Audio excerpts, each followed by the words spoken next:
Bonsoir. Merci d'être aussi nombreux d'abord. Alors on va commencer et on va parler donc du TSCG. Si vous voulez bien, on va faire de la façon suivante. D'abord, vous connaissez tous Christian Schneider, qui est secrétaire national du MPEP et plus particulièrement chargé des questions de commerce international, à mon extrême gauche, si je puis dire, et à ma gauche directement, Serge Dombrowski, donc, qui est le porte-parole de la Fédé du 95, et Valdoise, voilà, et adhérent d'Attaque, et qui nous parlera, lui, des rapports, enfin de la suite et des luttes, des comités de lutte contre le TSCG et des rapports que nous avons. Ça y est, merci. Voilà. Donc, je vais passer la parole à Christian. Donc, à peu près 20 à 30 minutes son exposé.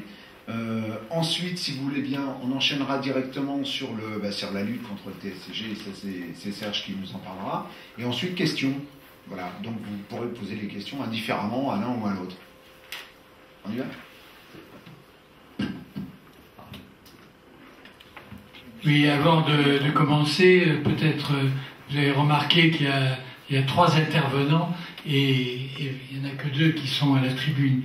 Alors, le 3e, c'était Frédéric Vial, qui s'est décommandé. Frédéric Vial d'Attaque, il fait partie du CA d'Attaque et apparemment il a eu des problèmes avec ses camarades d'Attaque qui ne voulaient pas qu'ils viennent à l'université de l'automne du MPEP. Quelques pressions, voilà. Il aurait dérogé. Alors, bon, j'avais préparé ce diapo, mais mon idée, c'était de ne pas le présenter aujourd'hui. Donc, soyez indulgents. Bon, alors, du TSCG, traité sur la stabilité, la coordination et la gouvernance au sein de l'Union économique et monétaire. Autrement dit, traité budgétaire. Alors, je vais d'abord parler de l'environnement, pourquoi ce traité a été signé. Alors, il a été signé au mois de mars de cette année, et par Sarkozy. Sarkozy a expliqué sa défaite aux élections par la crise, comme s'il s'agissait d'un phénomène météorologique incontrôlable. Alors en fait, il s'agit d'une crise de la demande et due à la faiblesse des salaires qui limite la consommation des ménages. Alors certains pays ont cru pouvoir s'en tirer en favorisant les crédits hypothécaires, et d'ailleurs Sarkozy voulait les appliquer à la France en 2008 quand justement la crise des subprimes a éclaté. Donc on y a échappé. Alors un autre facteur générateur de crise en Europe est l'excédent commercial de l'Allemagne. Cet excédent est dû à l'hypercompétitivité de l'Allemagne et qui est le résultat de la déflation salariale, c'est-à-dire que la diminution des salaires depuis 10 ans qui a commencé avec Schröder et qui a continué avec Merkel. D'autre part, l'excédent commercial allemand se traduit par un déficit commercial des pays de l'Europe du Sud dont ils pourraient sortir en dévaluant leur monnaie. Mais évidemment, avec l'euro, c'est impossible. Alors, tout dépend évidemment, toute la crise dépend de l'Allemagne et particulièrement de Merkel. Alors, l'euro comporte une contradiction. L'Allemagne a besoin d'un euro fort pour rentabiliser ses exportations.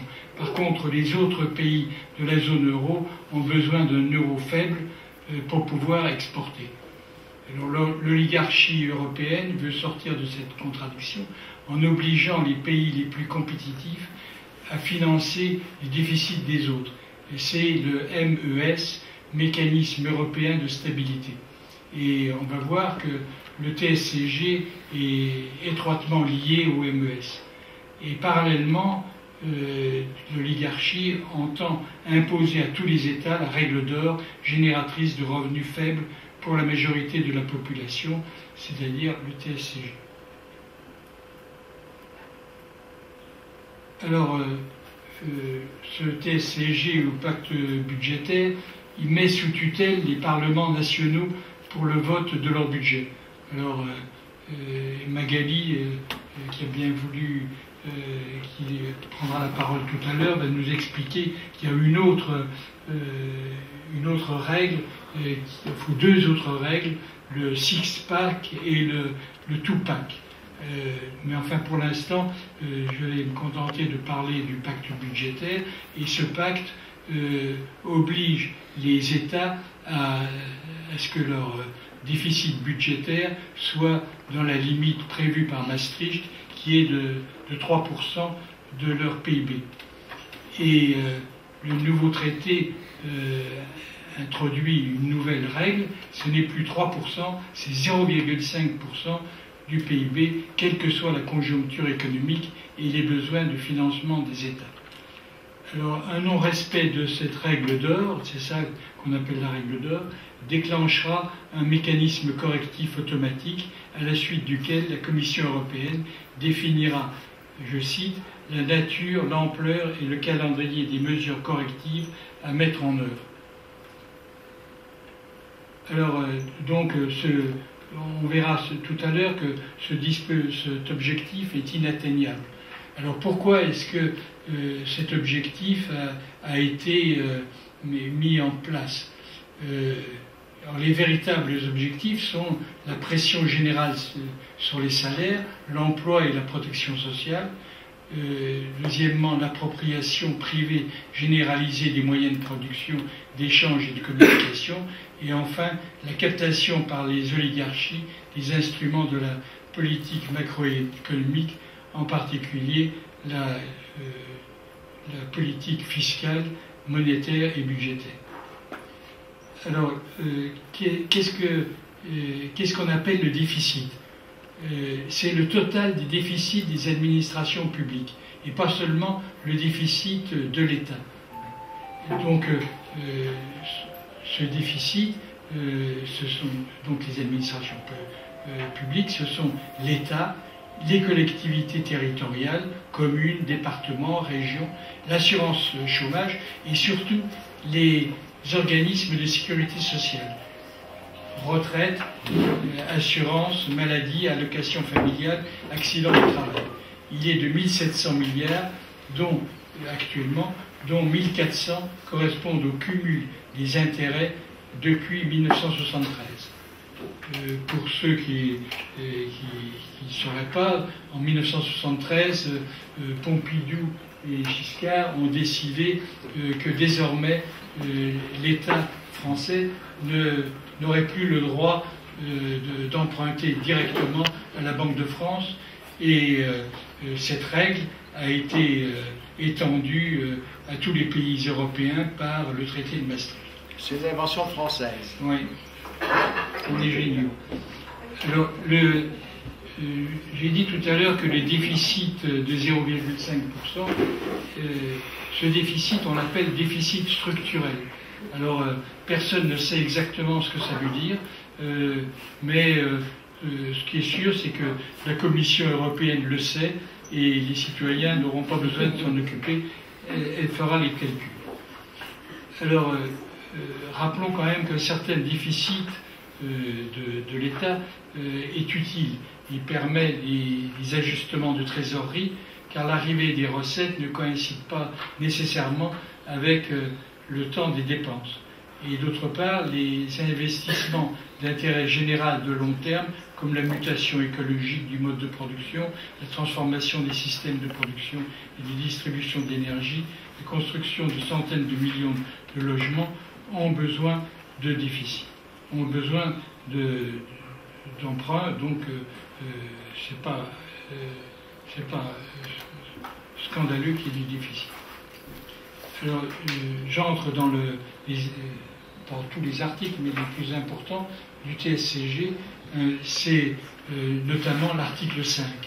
Alors, si un État fait l'objet d'une procédure concernant les déficits excessifs, il devra mettre en place un programme de partenariat budgétaire et économique comportant une description détaillée des réformes structurelles à établir. Ce qui veut dire qu'il est quand même sous la domination de l'Union européenne. Et le TSCG, ça sanctionne le fait qu'il n'y a plus d'indépendance de la politique monétaire des États. Et enfin, la mise en œuvre du programme fera l'objet, ça c'est dans l'article 5, fera l'objet de la mise en œuvre du programme, la mise en œuvre du programme fera l'objet d'un suivi du Conseil de l'Union européenne par la Commission européenne. Alors, le seuil aussi bas de déficit budgétaire autorisé a été défini pour qu'aucun État ne puisse l'atteindre. C'est le but. Et c'est seulement à partir de ce moment que les oligarques de Bruxelles pourront prendre le contrôle de la politique budgétaire de l'État concerné. Alors, quel sera le prix du TSCG pour la France? Alors, en France, le déficit annuel ne pourra au minimum dépasser 10 milliards d'euros, c'est-à-dire 0,5% de 2000 milliards, qui est le PIB. Donc, comme le déficit actuel est de 90 milliards par an en 2011, il devra donc baisser de 80 milliards pour être conforme au traité. 90 moins 10, ça fait 80. Et cette somme s'ajouterait aux 50 milliards que la France verse annuellement depuis le 3 janvier 1973 au marché financier pour le remboursement des intérêts de la dette. Alors, deuxièmement, les États dont la dette dépasse 60% du PIB devront la réduire suivant la règle du 1/20 par an. Alors 60% du PIB, c'est Maastricht qui autorise ça. Alors 60% de 2000 milliards, ça fait 1200 milliards. Et donc il faudrait que par an, on ait 25 milliards supplémentaires. Il faudrait que l'État débourse 25 milliards supplémentaires. Alors, j'ai dit tout à l'heure que le TSCG était étroitement lié au MES. Effectivement, la France et les autres pays aussi sont obligés d'abonder au MES. C'est-à-dire qu'ils doivent créer un capital de 700 milliards d'euros pour subvenir aux besoins des pays qui n'arrivent pas à supprimer leur déficit dans les conditions qui sont indiquées. Alors la quote-part de la France s'élèvera à 142,7 milliards, dont 16,3 devront être versés en permanence à partir de la 5e année. Alors le MES est censé se porter garant vis-à-vis des marchés financiers qui prêteront aux États en difficulté. Au cas où les fonds diminueraient par suite de pertes sur réquisition des gouverneurs du MES, les gouverneurs du MES, ce sont les ministres des Finances de l'Union européenne, et les États membres devront compléter le capital libéré comme le capital non libéré, sous 7 jours. Alors, j'ai fait le calcul de ce que la France devra payer simplement en une année, en 2013. Donc la dette, 90 milliards moins 10 milliards qui est le déficit autorisé, ça fait 80 milliards.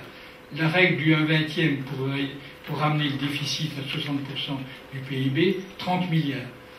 L'abondement au capital libéré du MES, c'est 80 milliards sur 5 ans, donc 16 milliards pour l'année. Total, 126 milliards, soit 36 milliards de plus que les années précédentes.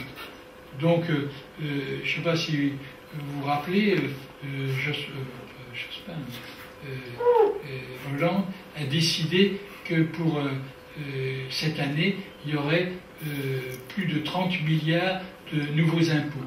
Mais les 30 milliards, vous les trouvez ici. En fait, c'est 36 milliards, mais Hollande espère que grâce à la reprise, les 6 milliards pourront être épongés. En tout cas, ça correspond à l'ordre de grandeur des impôts nouveaux.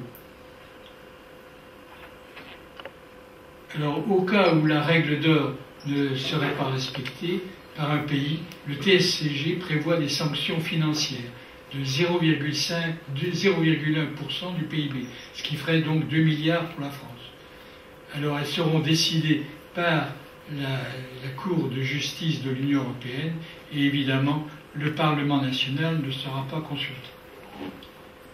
Alors, les pays qui veulent profiter du MES, les pays du Sud pour l'instant, notamment la Grèce, l'Espagne, le Portugal, ces pays-là devront ratifier le TSCG. Mais il suffira, sur les 17 pays, il suffira que 12 pays acceptent de ratifier, ce qui permettra de mettre en œuvre, alors que si on avait dit qu'il fallait que les 17 signent, il y aurait pu y avoir des refus et ça aurait mis tout par terre. Donc là, il suffit que 12 acceptent et c'est bon. Alors le TSCG est très coûteux, il entraînera les pays dans la récession et enfin il prive les parlements nationaux de leurs prérogatives budgétaires. Je vous rappelle que la Révolution française de 1789 et la Révolution anglaise du XVIIe siècle ont eu lieu parce que les parlements, qui n'existaient pas à ce moment-là, mais qui ont été créés justement dans ce but, les parlements voulaient avoir droit de discuter du budget, qui était jusque-là une prérogative royale. Maintenant, ça devient une prérogative européenne. Alors, le MES est donc la version européenne du FMI, puisque c'est lui qui prêtera aux États et les États devant respecter le TSCG, donc passer par ces conditions. Et cela ressemble au plan d'ajustement structurel qui ont été appliqués par le FMI aux peuples africains. Les politiques européennes d'austérité ne datent pas d'aujourd'hui et nous obligent à détruire notre système de santé, à privatiser l'énergie, les télécommunications, la poste, et à augmenter le temps de travail et ramener la retraite, commencer la retraite à 67 ou 68 ans, comme c'est le cas en Allemagne. Alors, l'austérité imposée, évidemment, créera le chômage. Alors, les néolibéraux nous culpabilisent sur le sort de nos enfants, à qui les égoïstes que nous sommes laisseraient une dette immense, mais avec ce traité, les États auront une dette éternelle, et c'est ce que veut le néolibéralisme. Alors, l'État donc a aliéné son droit de battre monnaie, et d'autre part, les intérêts cumulés depuis que l'État s'en est privé, depuis la loi de 1973, donc l'État au lieu d'emprunter gratuitement, il a une dette de 1500 milliards qui est le cumul des intérêts depuis janvier 1973. Donc ce TSCG, on peut dire qu'il suit la ligne du néolibéralisme qui est appliqué depuis une quarantaine d'années. Alors la France, qui est la 5e ou 6e économie du monde, devrait être capable de gérer sa monnaie, et c'est ce que nous demandons. Alors, je rappelle que 2 pays ont refusé le TSCG, hein, le Royaume-Uni et la République tchèque, et pour l'instant, ils s'en trouvent pas plus mal, bien que la Grande-Bretagne ait d'énormes difficultés à cause justement du problème des subprimes. Enfin, la France, qui n'a pas trempé dans les subprimes, n'aurait pas dû avoir ce problème.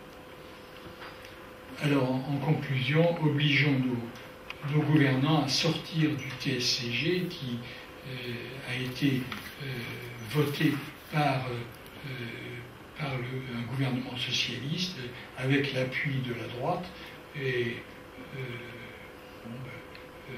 malheureusement il y a eu seulement une centaine de députés qui ont voté contre.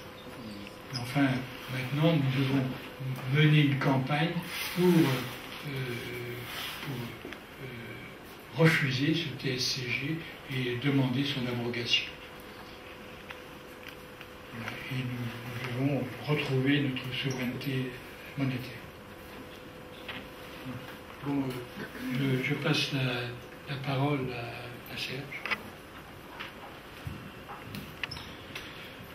Bon, alors devant ces réalités-là, attention, on va voir ce qu'on va voir. Les organismes de la gauche de gauche vont puissamment réagir.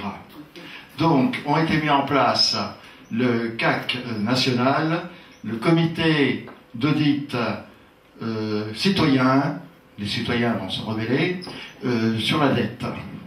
Alors, ce comité national a été initié par Attac, qui existe d'exister et de suivre les problèmes contemporains. S'ajoutent à cela des représentants des différents syndicats, différentes organisations, c'est ADTM, sur le remboursement de la dette pour le tiers-monde, des syndicats, CGT, FSU, Solidaire, etc. Je suis le représentant national du MPEP parmi cet ensemble pré-révolutionnaire. Donc, je participe régulièrement à ce comité d'action contre la dette qui... Hein? Précise que c'était du second degré. Oui, ben, tout le monde s'en apercevra bientôt. Hein. Donc je participe aussi au CAC local donc, de Cergy-Pontoise, initié par l'équipe d'Attaque qui essaye d'exister aussi, donc avec différentes composantes. Oui, il y a même le NPA hein, dans le CAC national. Donc c'est un peu la même image au niveau du Val d'Oise. J'ai participé au conseil scientifique d'Attaque sur la même problématique. Et puis je participe au front de gauche Val d'Oise qui attaque le même sujet. Donc, le problème vis-à-vis de ces traités très graves sur le plan démocratique et sur le plan financier, donc ils sont retenus comme objectif l'opposition au TSCG et l'opposition à l'austérité. On n'attaque pas le fond du problème, on attaque les apparences. Alors, il y a eu, globalement, j'ai perçu un sentiment d'impuissance, mais malgré tout, il faut s'opposer. Et il y a une absence totale de contre-proposition. Donc, il y a eu la manif du 30 septembre, qui a eu un certain succès. Ils ont organisé ensuite le meeting européen du 8 octobre. On a retiré la substance à peu près concrète hein, de chaque opération. C'était, pour le but du meeting européen du 8 octobre, montrer l'opposition large aux traités et aux politiques d'austérité. Le peuple français veut montrer à Bruxelles qu'il n'est pas d'accord. Pour la manif du 14 novembre, cette manif qui doit être européenne, et qui sera fortement appliquée dans les pays du Sud. La France essaye de rentrer dans ce processus. Donc, le CAC propose une mobilisation contre l'austérité qui doivent converger pour changer la donne en Europe. Les syndicats qui vont y participer reste dans le cadre de l'Union européenne, on se rebelle dans le cadre de l'Union européenne, et pour une véritable coordination des politiques économiques, pour mettre fin à la concurrence sociale entre les États et mettre en place des mesures de relance au plan européen. Des vœux pieux. Le CAC national du 9 octobre a tiré les enseignements sur la manif du 30 septembre. Manif du 30 septembre, première bataille d'ampleur contre l'austérité. Nous avons besoin d'une véritable dynamique en France. Pour l'instant, la démarche reste floue et n'est pas appropriable. Alors, je pense que ce n'est pas appropriable de dire que les gens n'arrivent pas à embrayer sur ce sujet. Au 23 octobre, donc c'est contemporain, il y a eu la grosse manif, on est en pleine dynamique en principe. Il prépare une AG des collectifs locaux. Il y a des collectifs qui sont faits dans toute la France, mais alors maintenant, il va falloir essayer de mettre en synergie tous ces collectifs. Donc, pour cette AG, quel va être le contenu de cette AG préparatoire à cette relation inter-CAC? C'est définir le périmètre d'initiative des CAC. Si la mobilisation va au-delà d'un audit citoyen de la dette, faut-il en changer le nom? Et voilà, on attaque le fondamental. J'ai participé au conseil scientifique d'attaque du 29 septembre, la veille de la grosse manif. Donc il fait l'état des lieux. Toutes les dernières modalités mises en place par l'UE sont inadéquates. Ça ne va pas ce que nous propose l'UE. Et il est reconnu, par un sociologue qui étudie les mouvements européens, les mouvements socio-européens sont impossibles à réaliser.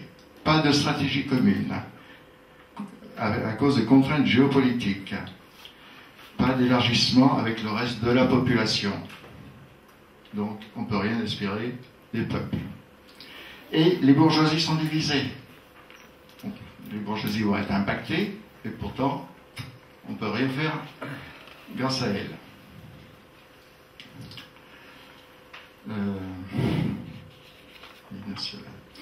Alors, quels sont les travaux que j'ai pu retenir de l'audit national de la dette et l'audit de l'équipe de Sergi Pontoise? Il travaille essentiellement sur la baisse des recettes, les cadeaux fiscaux qui appauvrissent l'État. Donc il faut attaquer ce problème-là. Et ne pas rembourser les dettes illégitimes. Quelles sont les dettes illégitimes? Dans aucune réunion, ils n'ont défini les dettes illégitimes. Il faut organiser les batailles contre l'austérité sans oublier la problématique initiale de la dette. Alors là, c'est une petite considération sur la dette, mais on ne veut pas attaquer l'origine de la dette. Donc, on doit aboutir à être un espace de contre-proposition et d'alternative en opposition. Oui, mais quelle alternative? C'est le vide. L'enseignement final de tout cela. Tout est pensé dans le cadre de l'UE actuelle et il faut y rester. Donc, avec tout ça, vous comprenez pourquoi Vial du conseil d'administration d'Attaque était incité à ne pas venir, je ne sais pas, à nous présenter le vide d'Attaque sans doute. La France, l'idée c'est que la France est un petit pays de la mondialisation, donc il est impensable que l'on puisse faire quelque chose en France sans être en coordination avec les autres pays. Et simultanément, ils reconnaissent que rien ne peut être fait au niveau européen, que ce soit au niveau de la bourgeoisie, au niveau des syndicats et des peuples. Le montant de la dette due aux intérêts des banques privées n'est jamais énoncé. C'est le problème qu'on a vu lors des séminaires depuis 2 ans. 1700 milliards de dettes au début 2012, composé de 1500 milliards dus aux banques privées, qu'on n'aurait pas eu à payer si on était resté sur les banques centrales. On n'attaque pas ça. il y a eu Pierre Calfa qui est intervenu 2 fois dans ces réunions au niveau national pour dire qu'il faudrait quand même accrocher ça. Il n'a pas été suivi. Hein? Pierre Calfa, c'est un dirigeant, un responsable de Solidaire et un dirigeant d'Attaque qui a toujours eu des responsabilités d'Attaque et qui a été très offensif vis-à-vis du MPEP, enfin vis-à-vis de l'équipe Nikonov de Seine. Oui, alors au comité scientifique d'Attaque qui a eu lieu la veille de la grosse manif, il y a un monsieur très honorable, qui doit être un vieux savant, qui a fait savoir qu'il s'étonnait que l'on n'en parle pas de la source de la dette, de la privatisation des banques. Alors aussitôt, moi, j'ai demandé la parole pour continuer le témoignage de ce vieux sage, pour dire que dans mes réunions des CAC, effectivement, on ne parle jamais de cela, sauf 2 interventions de Pierre Calfa qui n'a jamais été suivies. Alors, on doit rembourser. Alors, l'ambiance aussi, c'est qu'on doit rembourser les dettes. En honnête homme, on se doit de rembourser ses dettes. Et le fait qu'il est aberrant de rembourser les dettes et le fait qu'il est impossible de rembourser les dettes n'est pas soulevé. Et puis, il y a toujours cette idée, l'État dépense trop, donc il faut bien faire attention aux recettes, il faut supprimer les cadeaux fiscaux pour compenser les dépenses. Ceci étant, il n'est pas vrai que l'État dépense trop, puisque depuis 1 ou 2 décennies, les dépenses de l'État, ça tourne autour de 40% du budget, ça a même tendance à baisser ces dernières années. Donc, il n'est jamais dit que la France n'a pas de problème de dette pour celle qui est légitime. Ils parlent toujours de l'illégitime, mais ils ne disent pas qu'en fait la dette légitime n'est pas négligeable et qu'il n'y a donc pas de problème de dette. Et c'est pas affirmé. Alors c'est effectivement déprimant tout ça, et le MPEP se sent seul, donc il n'y a plus qu'à attendre la révolution populaire pour que ça bouge, quoi. À moins que le MPEP éclaire. Alors moi, la prochaine intervention, vu la confirmation que j'ai eue lors des ateliers ici, c'est que je vais demander au CAC national, étant donné que les banques et les grandes industries se sont préparées pour l'éclatement de l'euro, est-ce que les CAC vont essayer d'être contemporains au présent afin de ne pas laisser seul le MPEP aborder ce qui se passe actuellement? Tu donnes la parole à Myriam. Magali. Oui, alors d'abord, c'est gentil de nous avoir plongé l'ambiance, parce que c'est vrai, c'était pas mal cette université d'automne jusqu'à maintenant. C'est assez positif, voilà, donc c'est bien, c'est bien. C'est ça. Donc, je veux bien passer la parole à Magali, mais j'aimerais savoir de quoi elle va nous parler, Magali. On va parler du TSCG. Aussi.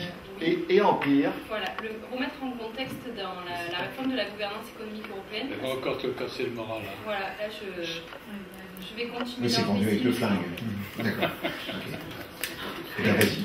Je ne pas qu'elle pas comme elle dit.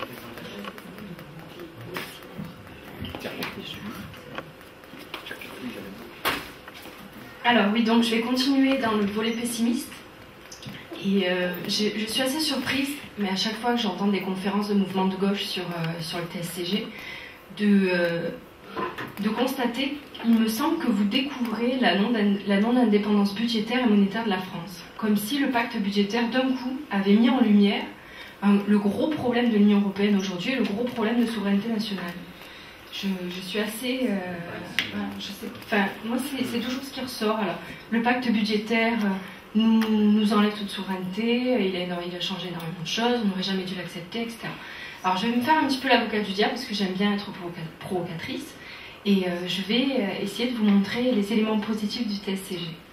Ça va être vachement bien. Alors, le TSCG est un traité antidémocratique. Alors, par rapport à tout ce qui a été fait au niveau de l'Union européenne, on peut dire que c'est le plus démocratique, puisque c'est le seul, au niveau de la réforme de la gouvernance européenne, qui, depuis le traité de Maastricht, a été proposé à nos représentants nationaux. C'est le seul élément qui C'est-à-dire que c'est le seul texte juridique qui approfondit la gouvernance économique, qui approfondit la discipline budgétaire, si on veut parler plus clairement, qui a été soumis aux représentants nationaux et qui a été approuvé par les représentants nationaux. En vérité, le TSCG, il ne crée aucune nouvelle règle comptable nouvelle. Il ne fait que confirmer celle qui existe depuis des mois ou des années, qui existe depuis Maastricht. Maastricht a mis en place 3 critères: la limitation du déficit à 3% du PIB, la limitation de la dette à 60% du PIB et la limitation de l'inflation. Ces 3 critères ont été, on va dire, à partir, lorsqu'on a voulu mettre en place l'euro, on a créé le pacte de stabilité et de croissance en 1997 et on a mis en place 2 volets, un volet préventif et un volet correctif, pour forcer les États à respecter ces critères, chose qu'ils n'ont jamais fait. Ce pacte de stabilité et de croissance, il n'a jamais été soumis à nos représentants nationaux, il a été approuvé par le Conseil européen, c'est-à-dire par les dirigeants européens.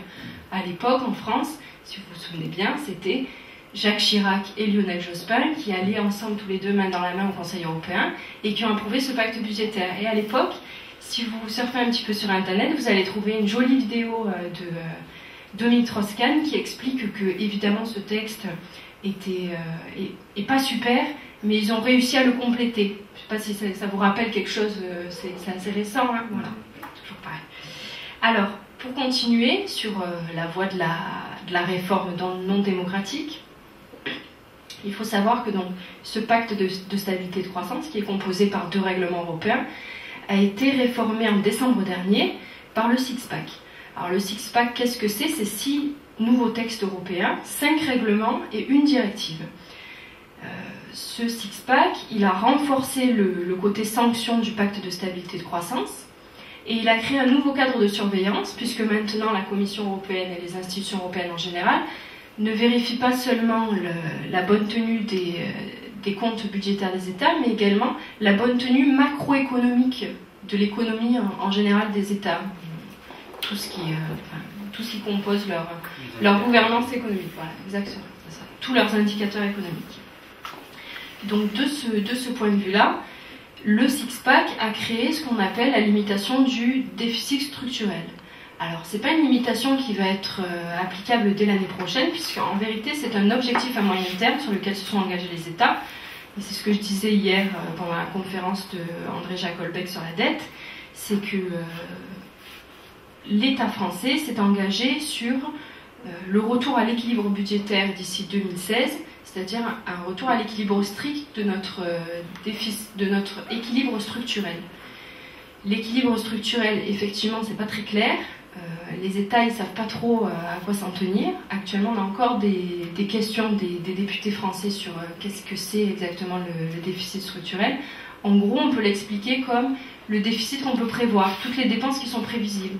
Donc le remboursement de la dette, nos dépenses de fonctionnement, les investissements, et ça c'est quelque chose qui a beaucoup chiffonné les élus de gauche, parce que pour eux les investissements ça devrait pas être équilibré, on pourra en débattre. Donc finalement, on a dans le droit européen un déficit structurel qui est limité déjà à 0,5% du PIB à moyen terme. La France, elle, s'est engagée sur un retour à l'équilibre strict, donc je dis bien, la France s'est engagée sur 0% de déficit structurel d'ici 2016 ou 2017, depuis l'arrivée de François Hollande au pouvoir. Alors, j'en viens maintenant au Tupac, parce que ma thèse, c'est de dire que finalement, le pacte budgétaire n'a rien changé au niveau des règles comptables. De ce point de vue-là, dans ce point de vue-là qu'on peut comprendre la décision du Conseil constitutionnel qui dit qu'il n'implique aucun transfert de souveraineté. En vérité, le seul intérêt du pacte budgétaire n'est pas un intérêt comptable, c'est un intérêt politique, c'est-à-dire de basculer toutes ces règles qui existent déjà dans le droit européen, de les basculer dans le droit national. C'est ce qu'on appelle la règle d'or. C'est uniquement ça. Mais ces règles-là existent déjà. Par contre, moi, ce qui m'inquiète beaucoup, et je milite pour qu'on en parle, pour que les gens en parlent autour d'eux de plus en plus, c'est le Tupac. C'est 2 nouveaux règlements européens qui sont en cours de discussion depuis décembre 2011. Donc, dès que le Six-Pack est entré en application, on s'est déjà dit bon, il faut 2 nouveaux règlements en plus. Donc, depuis décembre 2011, les États, la Commission européenne et le Parlement européen discutent de ces deux nouveaux règlements. On devrait arriver à leur approbation d'ici 1 ou 2 mois. Alors, l'intérêt de ces deux règlements, le premier, c'est de renforcer la surveillance des États qui sont en difficulté budgétaire. Tous les États qui demanderaient à accéder à un mécanisme de solidarité verraient leur procès de solidarité. Besoin de financement, on va dire. Qui auraient besoin de financement, voilà. Tous ces États-là verraient leur surveillance renforcée de la part de la Commission. Et le deuxième règlement, qui, on va dire, le chiffonne davantage parce que je pense qu'il va concerner davantage la France. J'espère que le premier ne concernera jamais. Le deuxième, il implique l'obligation de transmission des projets de loi de finances à la Commission européenne. Donc aujourd'hui, si vous regardez un petit peu ce qui se passe au niveau des liens entre les institutions européennes et la France pour tout ce qui est gouvernance économique, c'est ce qu'on appelle le semestre européen. C'est-à-dire qu'entre décembre et juillet, on a une série d'allers-retours entre le gouvernement français et les institutions européennes pour savoir quelles vont être les prévisions de croissance, quelles vont être les prévisions de réforme de la part du gouvernement français, etc. Donc on est uniquement dans du grand volet de réforme, etc. À partir de la mise en place de l'approbation du Two-Pack, la Commission européenne va pouvoir réellement regarder ce qu'on va mettre dans nos projets de loi de finances, donc ça va être beaucoup plus précis. C'est ce qu'on appelle le Two-Pack, donc. Et là, pour moi, ça pose un réel problème de souveraineté. Parce que si aujourd'hui le Parlement français est encore libre de voter des budgets qui ne respectent pas la fameuse règle d'or, dans ces cas-là, il s'engage seulement, enfin, il risque seulement des sanctions financières, mais juridiquement, il reste libre de voter ce type de budget. Avec le Two-Pack et cette transmission des projets de loi de finances à la Commission, on dit pour l'instant la Commission pourra seulement donner un avis supplémentaire aux parlements nationaux. Et le problème, c'est que si la Commission européenne elle considère que ces projets de loi de finances constituent un danger pour l'ensemble de l'Union européenne, donc après il reste à savoir où se place le seuil de la dangerosité, la Commission européenne pourra donner un veto et obliger l'État à revoir son projet de loi de finances. Dans ce cas-là, effectivement, exactement, elle retoque le projet de loi de finances. Et le projet de loi de finances ne peut pas être accepté en l'état par les parlementaires. Donc, de ce point de vue-là, le Two-Pack est très dangereux au niveau de la souveraineté nationale. On ne pourra rien y faire parce que les règlements nationaux ne sont pas approuvés par les parlementaires français. Ils sont uniquement approuvés par les parlementaires européens et par le Conseil européen. Et il faut savoir qu'en France, quand le gouvernement va à Bruxelles pour approuver des directives ou des règlements, il ne demande pas l'aval préalable de son Parlement, de sa majorité.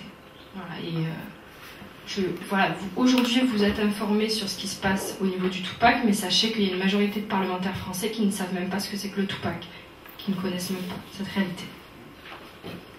Merci beaucoup. Alors merci. Bravo à merci. Alors, il n'est pas exact, ceci dit, de dire que le MPEP découvrirait la nocivité de l'Union européenne ou des... Voilà. Ça marche bien, la preuve. Puisque, tu trouveras, tu le sais vraisemblablement, sur notre site depuis 2008, depuis la création du MPEP, nous travaillons là-dessus et nous mettons en garde. Vous êtes les seuls à avoir fait un texte qui me paraissait cohérent de ce point de vue-là, puisque vous avez écrit, je parle en général, rien ne sert de faire un référendum sur le TSCG, ce qu'il faut faire, c'est un référendum sur pour ou contre la sortie de l'euro. Voilà. C'est vrai. Voilà. Alors ça, c'est un texte récent, effectivement. D'accord. Alors, on est bien d'accord. Le problème avec le TSCG, c'est qu'on est d'accord sur le constat, en fait. C'est-à-dire qu'on est d'accord pour dire que ça instaure une austérité perpétuelle. Voilà. On est d'accord pour dire que c'est anti-républicain à notre sens et antidémocratique.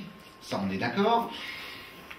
Et on est peut-être d'accord aussi pour dire que ça tombe pas d'en haut, ça tombe pas du ciel, c'est la poursuite de politique néolibérale, hein, du projet néolibéral de privatisation du droit des peuples à disposer d'eux-mêmes, parce que c'est de ça qu'il s'agit. Alors, ça a commencé par la création monétaire, maintenant c'est l'empêchement de la création monétaire, 73, et puis ça continue effectivement avec le budget qui est sous tutelle. Hein. Donc on est d'accord sur le fait que c'est un projet antidémocratique, ainsi de suite. Bon. Où est le problème aujourd'hui, c'est que qu'est-ce qu'on fait avec ça?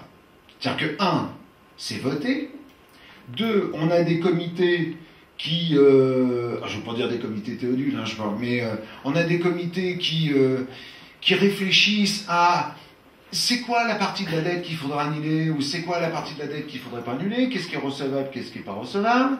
Voilà, alors que... Comment réduire l'austérité?